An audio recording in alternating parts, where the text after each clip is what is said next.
versículos 19 a 23. Ouvindo o seu senhor as palavras que sua mulher lhe havia contado, teu servo me fez assim, a sua ira se acendeu. Então o senhor de José o tomou e o lançou no cárcere, no lugar em que os presos do rei estavam encerrados, e ali ele ficou.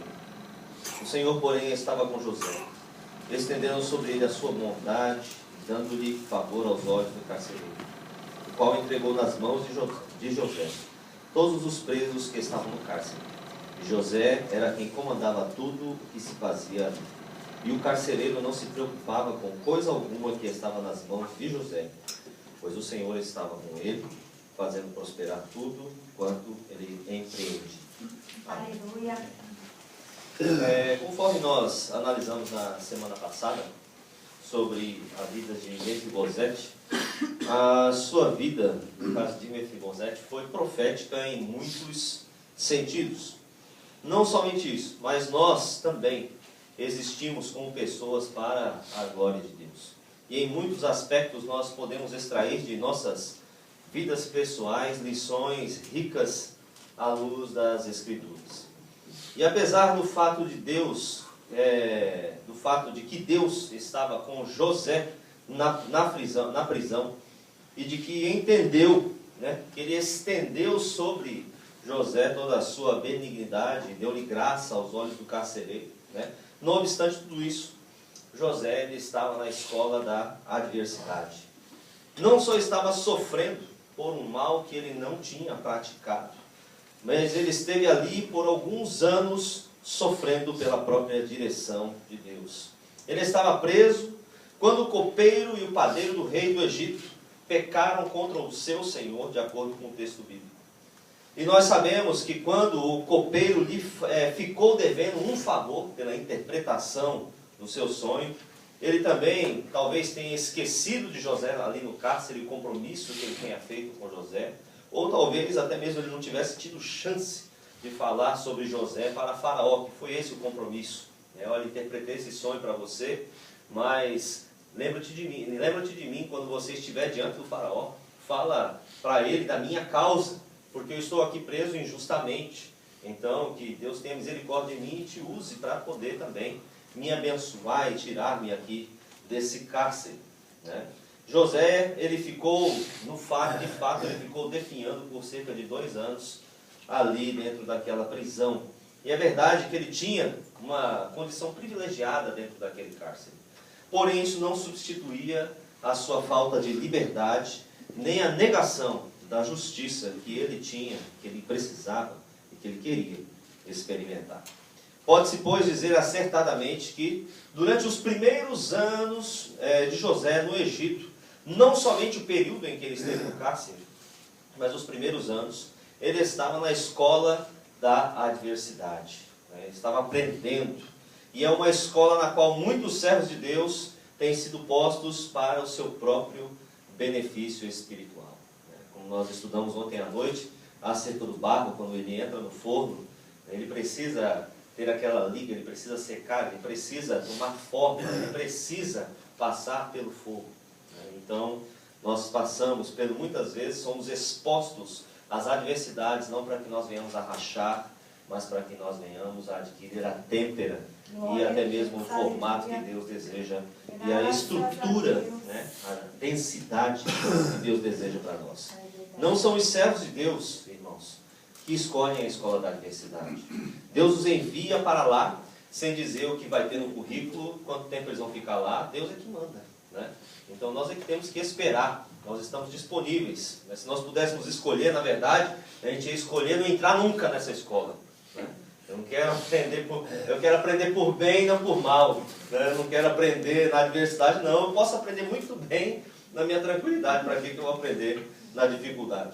Deus nos mantém na escola da adversidade por quanto tempo Ele próprio determina. Porque se fosse deixado ao nosso critério, a gente entrava um dia e sai do outro. Pensamos instintivamente no nosso conforto, ao passo que Deus, em seus propósitos, Ele visa o nosso bem. O que Deus visa para você, irmão, não é se você está sofrendo, deixando de sofrer, se você está tendo uma vida confortável, mas é saber qual é o fruto que isso vai dar na tua vida, né? Então é Ele que define a nossa admissão nessa instituição de ensino. O nosso conforto, né, na verdade, ele raramente coincide com o nosso bem. Você já parou para pensar que nos momentos em que você está melhor, está mais tranquilo, são os momentos em que espiritualmente você está mais vulnerável? Já parou para pensar nisso? Então, muitas vezes o nosso conforto, ele não é sinônimo de que nós estamos em, digamos assim, com uma boa condição para desenvolvermos uma espiritualidade, né? Cada pessoa, irmãos, dentro dessas dificuldades, das adversidades da vida, ela extrai as suas próprias lições. E este é um ensino personalizado. Eu não posso dizer para você, eu posso dar o meu testemunho, né? O que eu aprendi, o que eu vivi, o que eu aprendi com Deus. Nós podemos ler o texto bíblico e aprender, como nós vamos estudar nessa noite, um pouquinho desse momento adverso que José viveu. Nós podemos extrair algumas lições genéricas, né? Mas é interessante, importante que nós venhamos fixar o nosso pensamento que Deus, ele tem uma lição personalizada para cada um. Cada pessoa vai extrair as suas próprias lições. Deus vai ensinar você na sua particularidade, na sua necessidade. Nós podemos observar da experiência de José. Nós podemos extrair lições. E é nisso que nós vamos meditar nessa noite.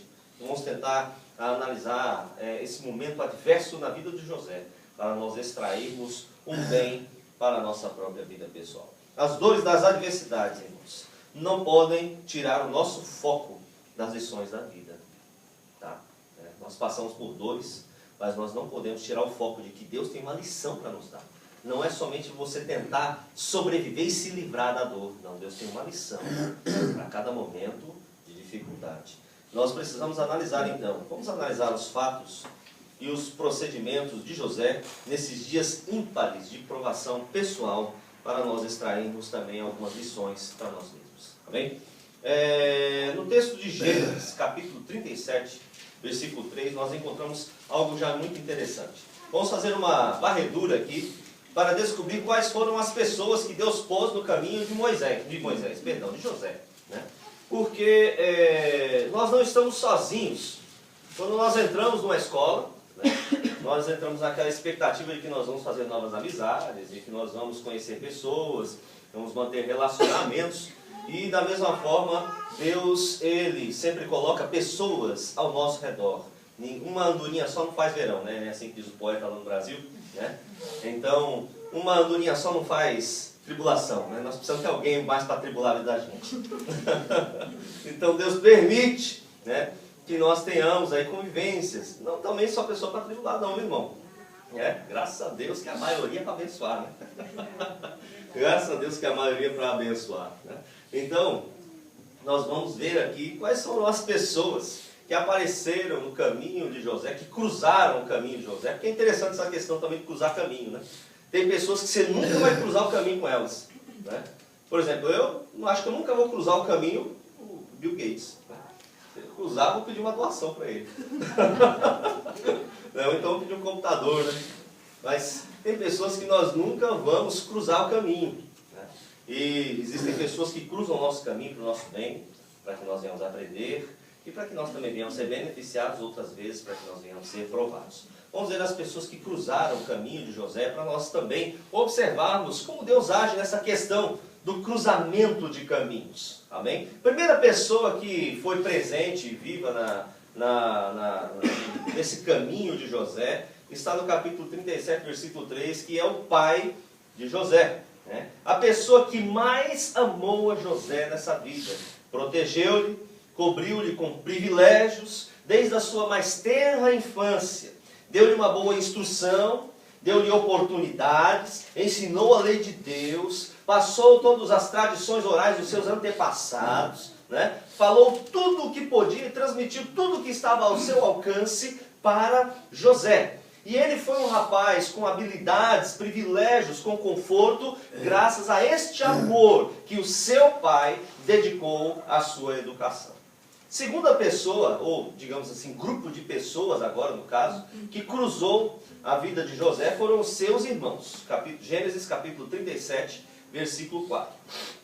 Nós vemos que eram as pessoas talvez mais próximas de José, mas ao mesmo tempo Eles eram pessoas que estavam imersas em inveja e em ira. Eles não conseguiam conversar, de acordo com o texto, não conseguiam conversar com José pacificamente. Eles tinham muitos problemas, muitas divergências, mas principalmente por causa da inveja e por causa da ira, porque sabia que o pai amava José pela responsabilidade, pelo temperamento, pelo fato também de ser filho da mulher que ele mais amou. Né? Então existia uma diferença, aí nós podemos ver uma outra mensagem, que é essa questão de educação de filhos, né? Sem existir esse equilíbrio. Né? Quando nós deixamos muito claro que nós amamos mais a um do que ao outro, gera esse tipo de problema também dentro de casa. Né? Então, esse grupo de pessoas que cruzou o caminho de José foram seus irmãos. Terceiro grupo de pessoas que cruzou o caminho de José, lá em Gênesis 37, 28, são os mercadores ismaelitas. Né?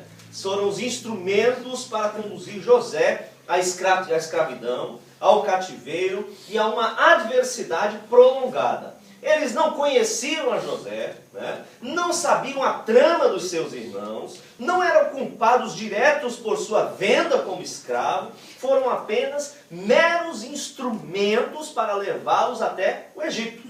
Existem pessoas que são apenas meros instrumentos para nos trazer tribulação e para nos levar, né, por meio da adversidade. Né? E nem sabe que estão fazendo isso. Quarta pessoa que cruzou o caminho de José, Gênesis 39, versículo 1, foi Potifar.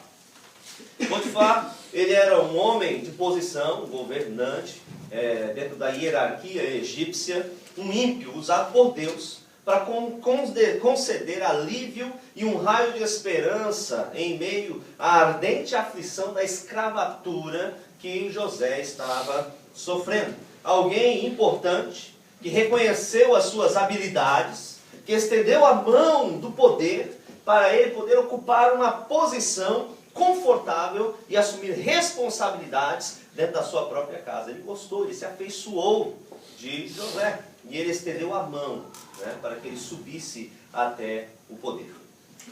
Gênesis 39, 7, nós encontramos uma outra pessoa que cruzou o caminho de José. Foi a mulher de Potifar. Né? Foi uma mulher adúltera, usada de Satanás para provar a fidelidade de José. A sua postura moralmente correta em relação a esta mulher foi decisiva para que ele pudesse chegar à posição que o Senhor lhe reservara. Né? Ceder à tentação nos destrói, mas superá-las fortalecem as nossas convicções. Né? Terceira, uma, duas, três, quatro, cinco, seis. Sexta pessoa que cruzou o caminho de José está em Gênesis 39, versículos 21 e 22. É o carcereiro. Esse também era um ímpio, uma pessoa descrente, mas ele foi usado por Deus para poder trazer tranquilidade para ele dentro da tribulação da prisão. Né? Para José não ser provado acima da sua capacidade emocional de suportar. Ele tinha sido vendido como escravo, ascendeu e depois ele teve um declínio imediato. E ele já estava emocionalmente muito sofrido. E para que ele não viesse, digamos assim, perder todas as suas esperanças, né, o Senhor lhe concedeu um alívio no momento da tribulação. E foi aquele homem, foi o carcereiro, que Deus também o usou para colocar em uma posição confortável. Duas pessoas, novamente, que entraram na vida de José, Gênesis 40, versículo 3, foram o padeiro e o copeiro de Faraó. Esses dois foram a chave para a maior oportunidade de sua vida. E essa chave caiu dentro da prisão. Né? O padeiro e o copeiro de Faraó foram presos e se viram forçados a cruzar os seus caminhos com o caminho de José. Pessoas que nunca encontrariam a José, que nunca se encontrariam, cruzaram os seus caminhos pela providência divina.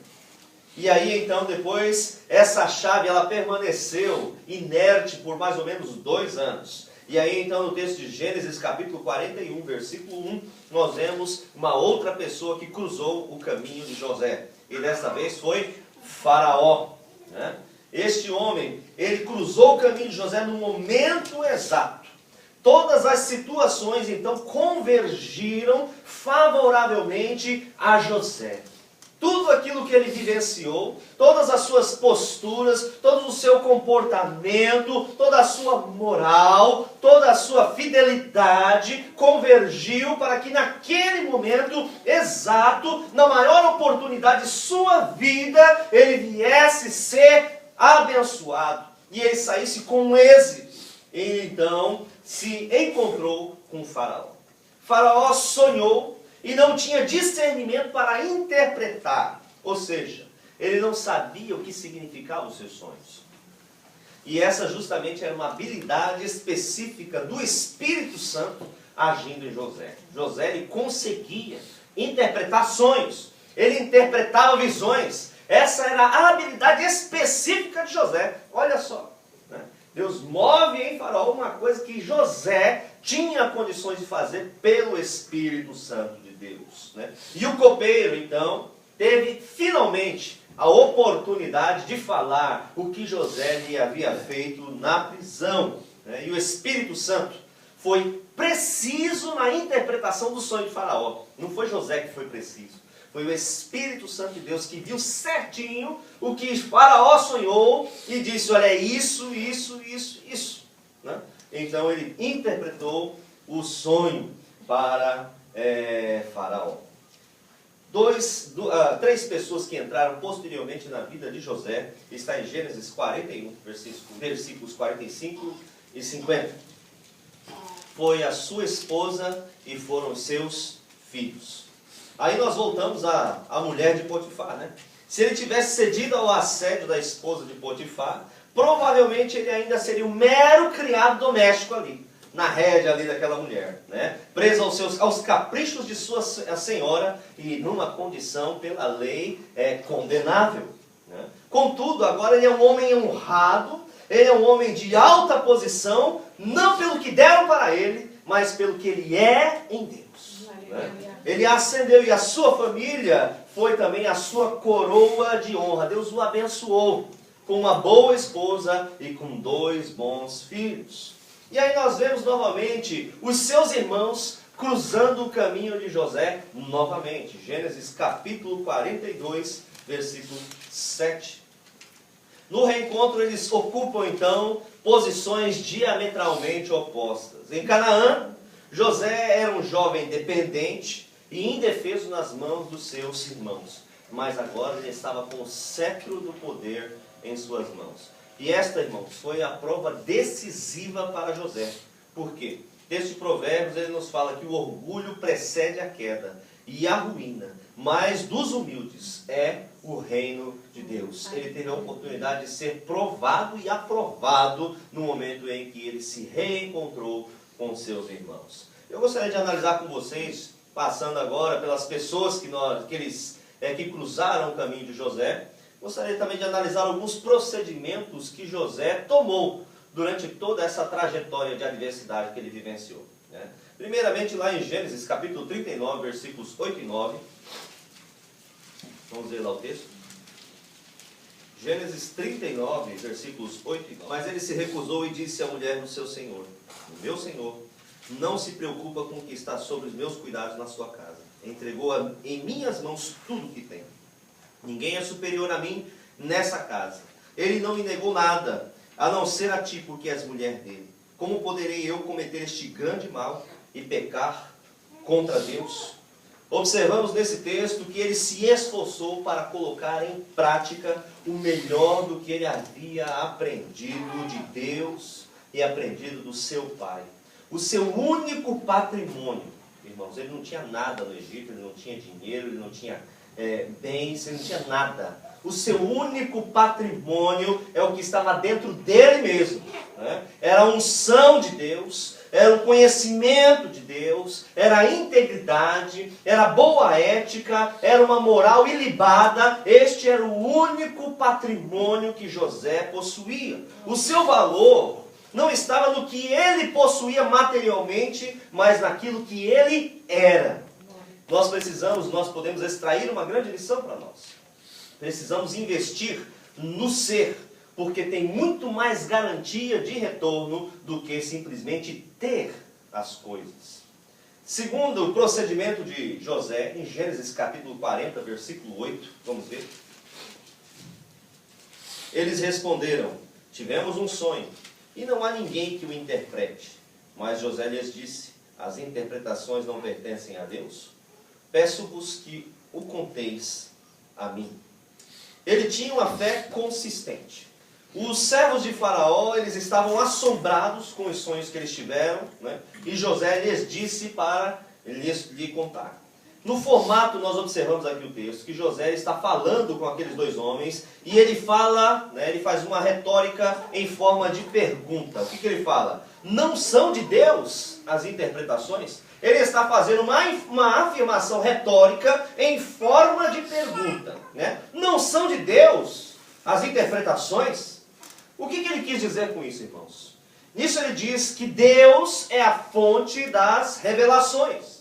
E que ele dependia de Deus para interpretar os sonhos. E os sonhos, ele tinha confiança de que ele teria a interpretação desses sonhos. Não são de Deus as interpretações. Eu não sirvo a esse Deus. Deus não tem sido comigo. Eu não ando com Deus. Eu tenho convicção de que o Espírito Santo há de me trazer a revelação do que está acontecendo.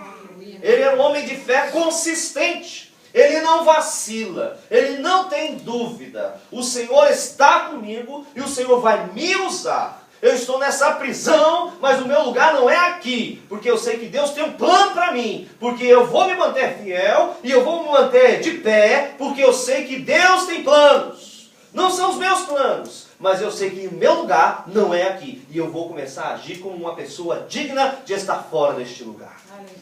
Então, ele não vacila, ele não tem dúvida, o Senhor está comigo, o Senhor vai me usar, e ele, conhecendo o temor do Senhor, ele contava com Deus para ter sabedoria para interpretar aqueles sonhos. Não são de Deus as interpretações? Eu ando com Deus, conte que nós vamos receber a interpretação da parte do Senhor.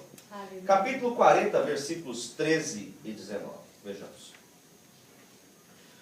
Dentro de 3 dias o faraó te elevará de posição e te restaurará ao cargo. Servirás a taça do faraó na mão dele, conforme costumavas fazer quando eras seu copeiro.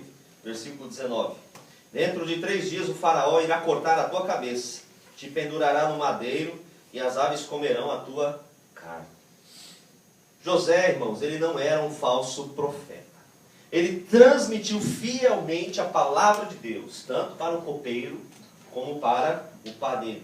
O copeiro mor, para ele, José pode dar a boa notícia. Olha, dentro de 3 dias, você vai ser colocado em liberdade. Você vai ocupar a sua antiga posição. Porém, ele também não teve hesitação na hora de dar a má notícia para o padeiro. Olha, em 3 dias, você vai ser decapitado, você vai morrer, você vai ser condenado.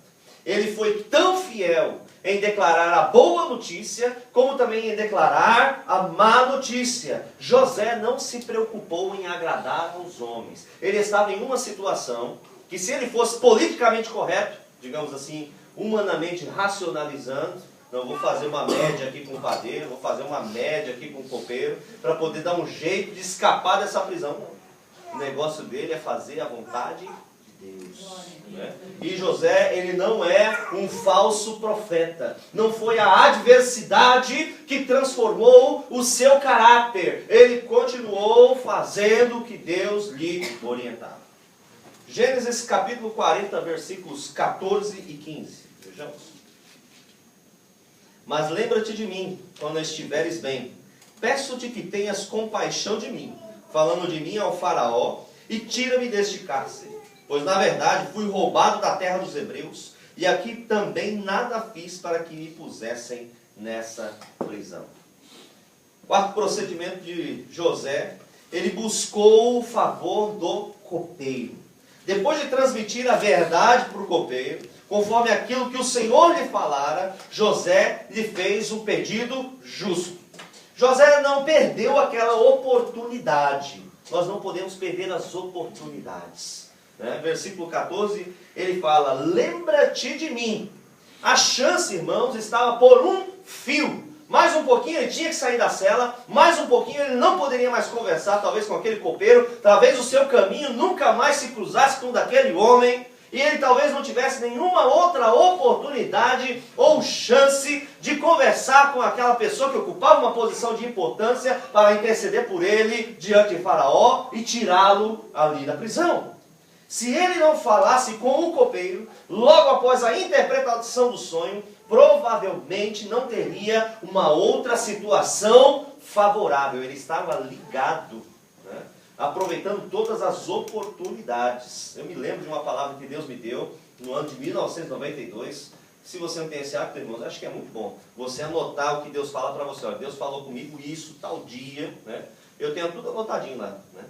O que Deus falou comigo durante todos esses anos, desde que eu me converti. Até antes de me converter, Deus falou comigo. E eu não deixei tudo anotado lá, né?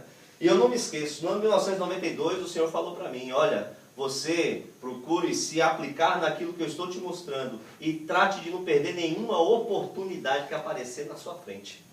Nós precisamos estar atentos, porque existem coisas que são oportunidades. Sabe como é que foi que uma das coisas que Deus usou para poder me ensinar isso, quando eu era criança, tinha a idade da minha filha, 12 anos. Né?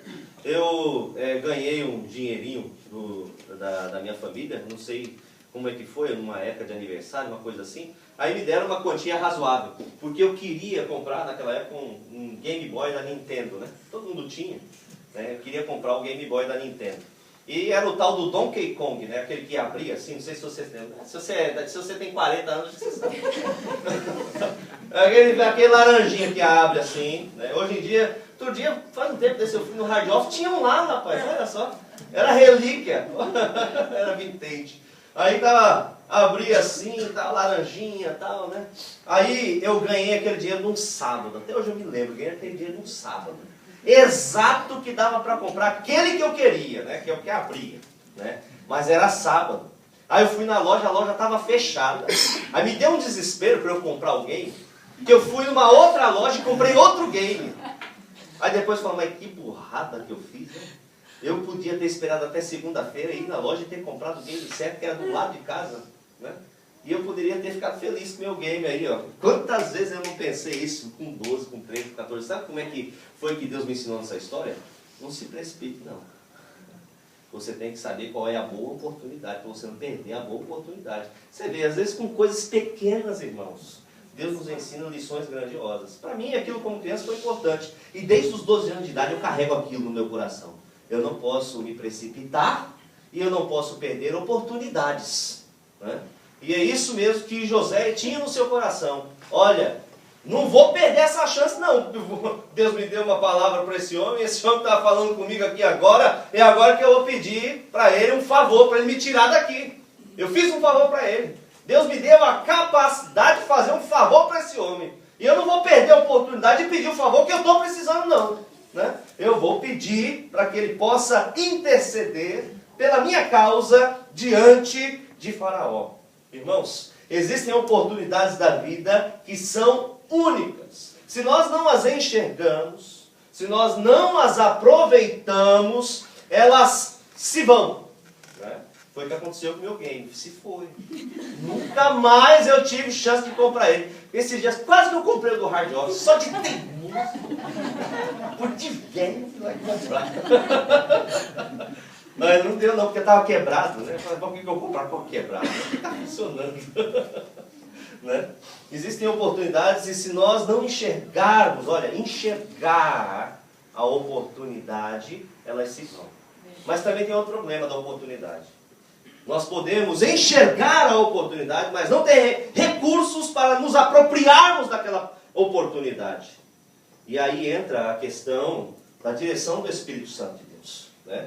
Nós precisamos, irmãos, nos preparar para coisas que Deus possivelmente vai nos dar no futuro, né? Eu ouvi uma mensagem um tempo desse atrás, falava uma frase, e essa frase ficou marcada na minha cabeça. Ele explicava bem o que muitas vezes eu não conseguia traduzir em palavras, né? Falava assim, que a fé é projetar para dentro, né? Ou seja, Deus te dá uma visão daquilo que Ele quer fazer na tua vida, né? Você sabe, o Espírito Santo te revela, você sabe que é aquilo, eu tenho que chegar até ali.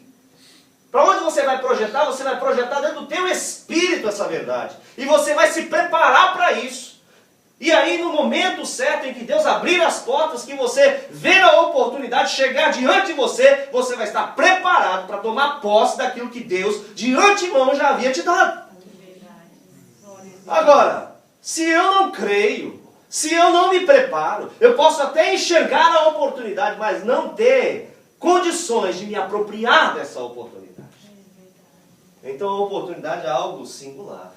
Ela tanto tem que ser tratada no momento em que nós a encontramos, como nós temos que nos preparar para oportunidades futuras que estão muito além das nossas mãos.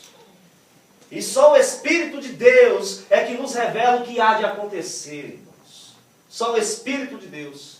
Quando o Senhor falou para mim também nesse ano 92, ele falou para mim não perder as oportunidades, né? E sabe qual foi a continuação daquilo que Deus falou para mim? Então você vai fazer assim, você vai estudar japonês, você vai estudar inglês, você vai estudar a Bíblia e você vai estudar música, tá? Então você vai estudar, você vai passar todos os dias da semana ocupado, né? Não vai ficar aquele operário desocupado não. Você não tem escola, mas você vai fazer alguma coisa, vai fazer bem feito, tá bom? Tá bom. Eu chegava, voltava do trabalho e separava 3 horas todo dia para estudar. E era bem seletivo, era organizado e fazia aquilo que Deus tinha me mandado fazer. Por quê? Ele falou assim, vai chegar um tempo em que você vai precisar do que você está fazendo e você não vai ter tempo de adquirir. E se você não tiver isso, você não vai ter condições de se apropriar do que eu vou te dar. Graças a Deus.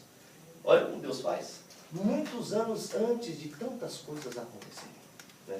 E é assim que Deus faz conosco também. O que Deus tem falado para vocês? E muitas vezes você pensa, essa é coisa na minha cabeça. E talvez descarte.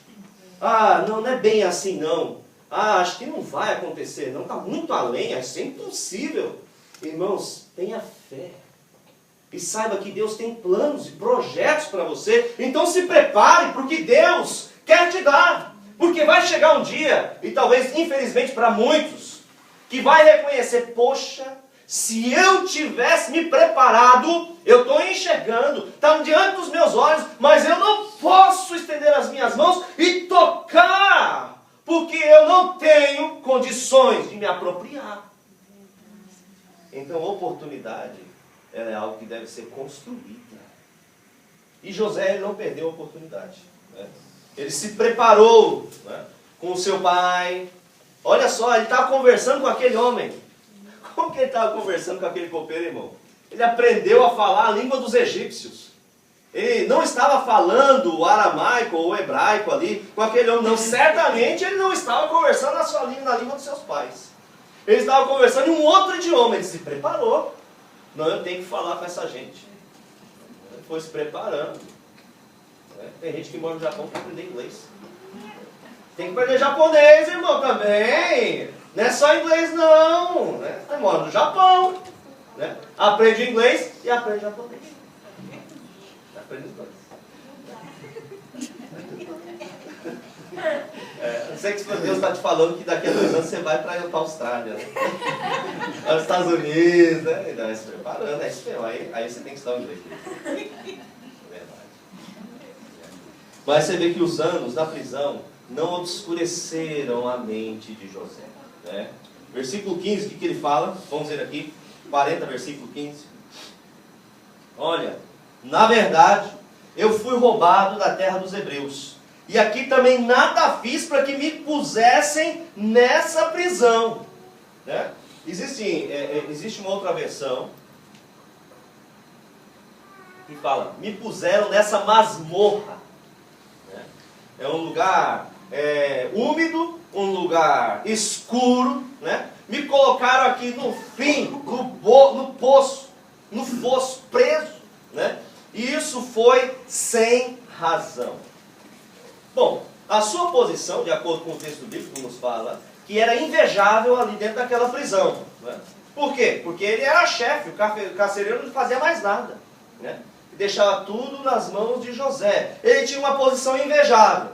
Ele não sofria como os outros presos. Ele cuidava de todo mundo. Certamente ele não estava apanhando mais, né? Ele tinha uma condição invejável, mas ainda era uma prisão.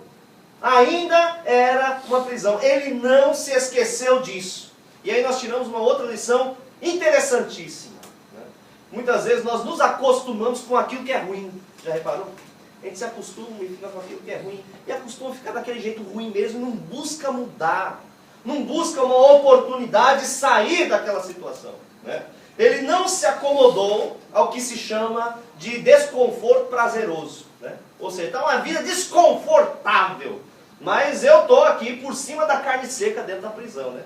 Então eu não estou no meu desconforto prazeroso. Ele não perdeu a oportunidade de melhorar de vida.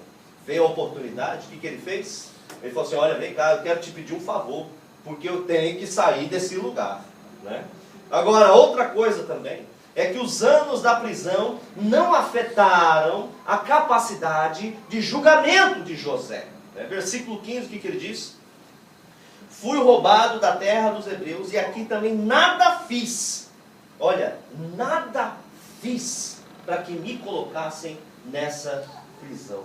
Ele compreendia a sua inocência. Ele não abria mão de lutar pela sua inocência. Eu estou aqui, mas não é para eu estar aqui. Né? Ele insistia em permanecer justo. Ele não se corrompeu. Ele não aderiu a uma facção criminosa dentro da prisão. Ele continuou justo dentro da prisão. Eu nada fiz e nada estou fazendo e continuo justo. Então me tira daqui. Porque o meu lugar não é aqui.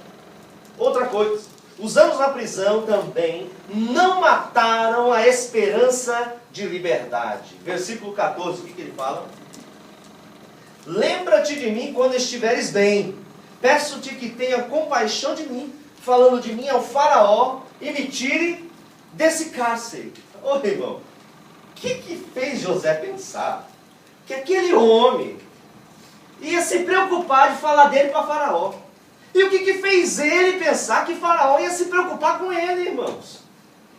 Se não foi somente uma esperança que somente o Espírito de Deus pode colocar no nosso coração. Onde que faraó ia se preocupar com José, um estrangeiro, na prisão? Onde que, se Potifar jogou ele naquela prisão, faraó ia discutir com Potifar? Não, Potifar, ele é chefe aqui da minha guarda. Ele colocou na prisão, para que eu vou tirar o preso de lá? Para que eu vou contrariar o meu chefe? Não. Mas o que fez ele pensar? Esse tipo de esperança é somente o Espírito Santo que alimenta. Você já teve uma esperança daquelas que vai contra todo argumento racional? Que vai contra tudo aquilo que você analisa e vê as possibilidades? Vai contra tudo. Sabe de onde vem essa esperança? Ela vem de Deus. Ela vem do Espírito de Deus. E ele não perdeu essa esperança. A adversidade não matou essa esperança. O cárcere não matou essa esperança. As chibatadas injustas não matou essa esperança. Nada pode tirar essa esperança de José. Pelo contrário, pelo tamanho, pela frase que ele expressa aqui, muito pelo contrário, aumentou a esperança de José. Irmãos, as adversidades não são para nos destruir, elas são para nos fazer melhores. E foi isso que aconteceu com José.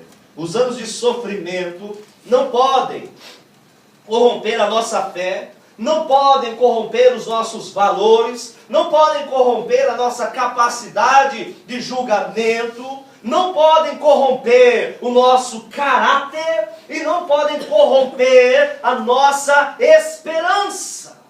As pessoas chamadas por Deus, elas não ficam piores quando elas passam pelas aflições. Elas não desistem de viver porque sofrem.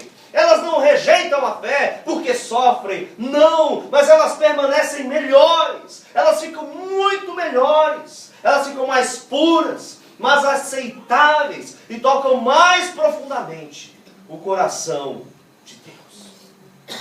Porque são pessoas escolhidas de Deus. Terceiro e último ponto.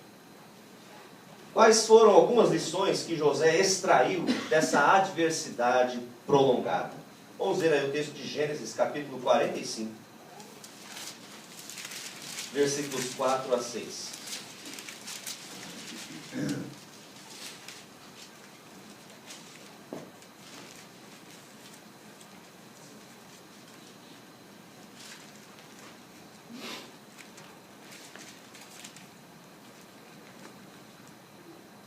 E José disse mais a seus irmãos: aproximai-vos. E eles se aproximaram. Então prosseguiu: eu sou José, vosso irmão, a quem vendestes para o Egito. Agora não vos entristeçais, nem guardeis remorso por me teres vendido para cá, pois foi para preservar vidas que Deus me enviou adiante de vós. Porque já houve 2 anos de fome na terra, e ainda restam 5 anos sem lavoura e sem colheita.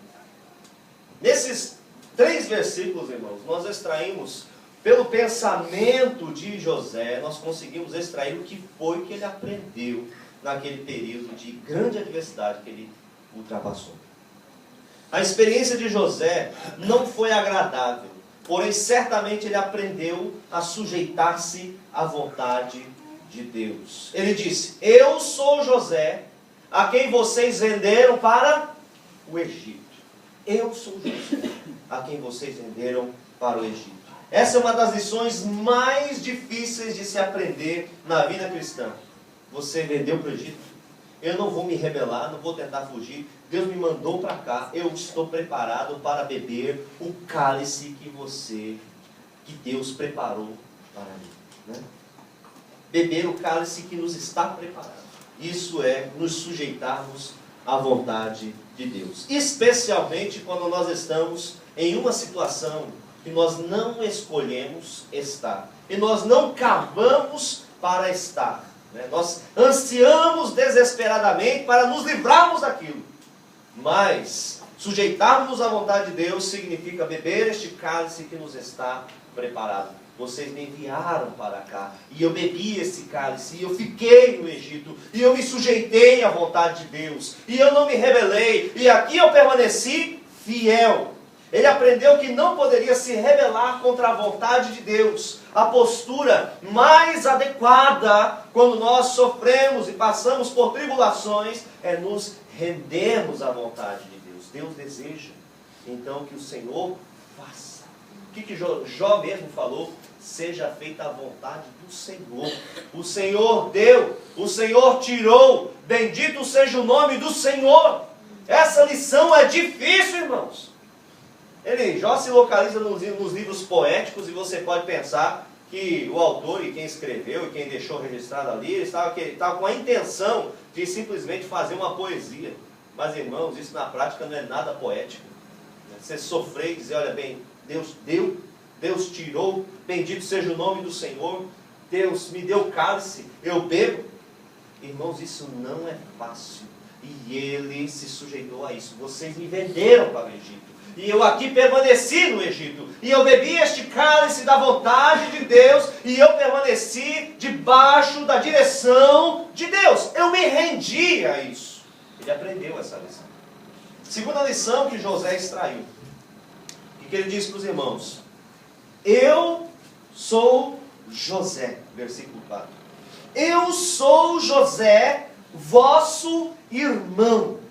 Outra lição que ele aprendeu é atravessar todas as adversidades, atravessar toda a vida, passar pelo vale e subir ao cume das montanhas e não perder a sua identidade. Ele era, diante de Faraó, Zafenate Paneia, mas diante dos seus irmãos e diante dele mesmo, ele falava: eu sou José, eu sou seu irmão, eu não perdi a minha identidade, eu continuo sendo quem eu sou. Eu ainda sou hebreu, eu ainda sou filho de Jacó, e apesar de estar nessa alta posição, somente abaixo de Faraó, eu ainda sou um dos seus. Eu sou seu irmão, eu sou José. As posições não subiram ao coração de José. Ele permaneceu humilde. Ele aprendeu a progredir. Ele aprendeu a crescer sem se esquecer de suas origens e de que Deus é quem dá todas as coisas. Terceira lição que José extraiu. Ele disse: Deus me enviou adiante de vós. Versículo 5. José ele não atribui o mal a pessoa nenhuma aqui, mas sim a forças superiores à humanidade. Olha, a culpa foi de vocês que me venderam. E agora nós temos que acertar. Peçam desculpa para mim. Não está fazendo isso não. Ele atribui, né, o que aconteceu a ele, o fato de ser vendido, como Deus tirando ele de Canaã e mandando ele adiante ali para o Egito, para que muitas vidas fossem preservadas. Existe uma força superior, e Deus que conduz todas as coisas, Ele é soberano, Ele é onipotente, onisciente, Ele faz tudo conforme o conselho da sua vontade. Ele não atribui causa a nenhum. Ele atribui a vontade de Deus. Foi Deus que me enviou para cá, para que muitos fossem preservados. E Ele não colocou um jugo pesado sobre os seus irmãos. Mas Ele, em outras palavras, disse: Deus converteu o mal em bem. O mal que no momento veio sobre mim, Deus converteu esse mal em bem. Ele soube ser misericordioso no trato com os seus irmãos. Então a lição que José extraiu, nós podemos ver aqui nesse texto. José aprendeu a tirar forças da fraqueza. Ele disse para os seus irmãos: não vos entristeçais. O que diz aqui no versículo 5? Agora não vos entristeçais, nem guardeis remorso por me terdes vendido para cá. Ele aprendeu a tirar forças da fraqueza. Quando nós suportamos as adversidades profundas, adversidades prolongadas, nós aprendemos a atravessar os vales com perseverança, com esperança e também com uma visão positiva. Então, nesse texto, nós podemos entender que nós não podemos nos render à tristeza. Ele foi vendido como escravo, mas ele não se rendeu a essa tristeza. Ele foi mandado à prisão injustamente, mas ele não se rendeu a essa tristeza. Não se renda à depressão, não se renda à angústia, não se renda à ansiedade, não se renda à mágoa, não se renda a essas coisas. Mas se entregue a Deus, aprenda a enxergar e enfrentar as dificuldades com a cabeça erguida, irmãos. Porque somente dessa forma você vai conseguir obter vitória. Levante sua cabeça. Não se renda à tristeza. A vida não é feita somente de dores. Deus permite as adversidades, as lutas, mas nos concede juntamente com estas o escape para não sofrermos além das nossas forças físicas e além das nossas forças emocionais. Ele aprendeu a tirar força da fraqueza e agora estava aconselhando os seus irmãos. Ele estava falando para eles: não vos entristeçais. Foi difícil. Eu sei que vocês estão tristes pelo fato de tudo o que aconteceu, mas não se rendam a essa tristeza. Olha, não guarde remorso, aprender a perdoar também. Nós vemos que grandiosidade Deus operou no coração de José. E por último, depois de tantas lições, tem muitas outras, mas vou encerrar nessa lição. José, ele não perde de vista a palavra de Deus. O que ele disse para os seus irmãos? Versículo 6. Já houve 2 anos de fome na terra, e ainda restam 5 anos sem lavoura e sem colheita. Ele não se encanta, irmãos, com o fascínio do palácio. Ele não se encantou com a vida abastada. Está todo mundo passando fome, mas temos trigo à vontade aqui nos celeiros. Está tudo bem, está tudo tranquilo. Ele não se encantou com nada disso. Ele não se encantou com a posição em que ele estava ocupando. E ele não brinca em serviço. Ele sabe o que é passar tribulação. Ele sabe que está na prisão. Ele sabe o que é racionar comida para que todo mundo coma. Ele sabe o que é, muitas vezes, comer de manhã, não comer no almoço para poder comer de noite. Ele sabia o que era atravessar essas dificuldades. E ele, na sua mente, guiada por Deus, ele estava colocando os olhos naquilo que o Senhor estava falando para ele. Vai vir fome. Ele não perdeu, ele não se encantou com nada não. Ele manteve o seu foco naquilo que Deus estava lhe dizendo. Ele sabe o que é passar por tribulação. Ele sabe o que é passar por dificuldade. Ele não está brincando em serviço. Ele sabe por que ele estava como governador do Egito. Ele estava ali para não deixar os habitantes do Egito e o seu próprio povo e a semente futura de Israel perecer com aquela grande fome. E isso tudo estava nas mãos dele, e ele não perdia o foco daquilo que Deus tinha para ele. Ele estava absorto, ele estava totalmente envolvido no plano de Deus e meditando em sua palavra. Ele sabe que a única maneira de não errar o caminho é manter o foco na palavra de Deus e naquilo que Deus está falando. Por isso que eu bato muito na tecla. O que Deus está falando para você? Vá, busque, Deus vai te orientar. Saiba o que Deus quer de você. Saiba qual o futuro que Deus tem projetado para você. Busque isso. Busque essa palavra. Busque na palavra de Deus as profecias bíblicas para que você possa construir a sua casa sobre a rocha. Ele não perdeu de foco a palavra do Senhor. Não perca o foco da palavra de Deus. Não perca o foco do que Deus está falando com você. Não perca este foco. Não perca de vista a palavra do Senhor. Porque essa foi para ele a única âncora nos dias da sua adversidade prolongada. E mais que nunca agora, ele sabia como essa palavra é importante. Essa palavra é importante para nós. Por isso, aconteça o que acontecer, mantenha o foco. Ele estava conversando com os irmãos, estava aquele momento de alegria, ele falou assim, olha, mas ainda vai ter 5 anos de fome. Ele não se esquecia o que estava para acontecer. Eu não me esqueço do que Deus falou comigo. Eu não me esqueço do que Deus tem planejado para mim. Tem coisas que eu guardo só comigo. Porque eu sei quais são os planos que Deus tem. Porque eu sei que lá adiante Ele vai cumprir essa palavra. E é importante que nós venhamos ter isso em mente para guiarmos e conduzirmos a nossa vida diante do Senhor. Concluindo essa mensagem, a escola da adversidade não é algo que nós mesmos escolhemos. Nós não escolhemos passar pelas dificuldades. Tem coisas que a gente escolhe, viu? Tem tribulação que a gente escolhe, mas tem tribulação que a gente não escolhe, não. Eu não posso dizer assim, eu não escolhi isso. Não sei. Tem coisa que a gente escolhe. Deus, Ele nos manda, de vez em quando, para essa escola. Ele enviou José para lá, né? Mas Ele também não determinou quando José deveria sair.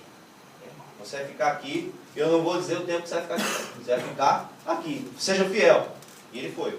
O objetivo do Senhor não é nos fazer sofrer, mas o objetivo de Deus é nos transformar.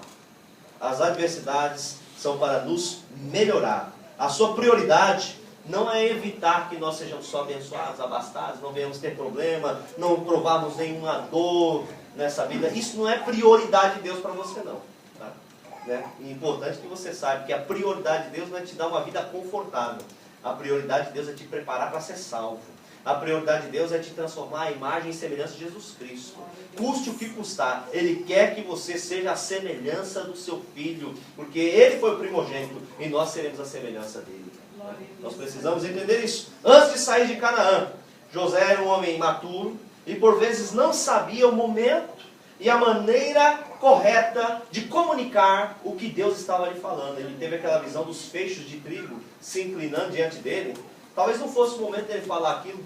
Aquilo acendeu mais ainda a ira dos seus irmãos e até o seu pai ficou contra ele. Não foi o momento. Ele era imaturo. Ele não sabia, né, se comunicar e dizer o que Deus estava lhe revelando.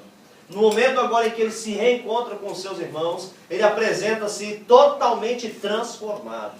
Olha o que Deus operou na vida desse homem. Né? Ele era firme, estava temente a Deus ainda, e mais habilidoso, mais sábio, mais humilde, mais responsável, uma visão mais ampla.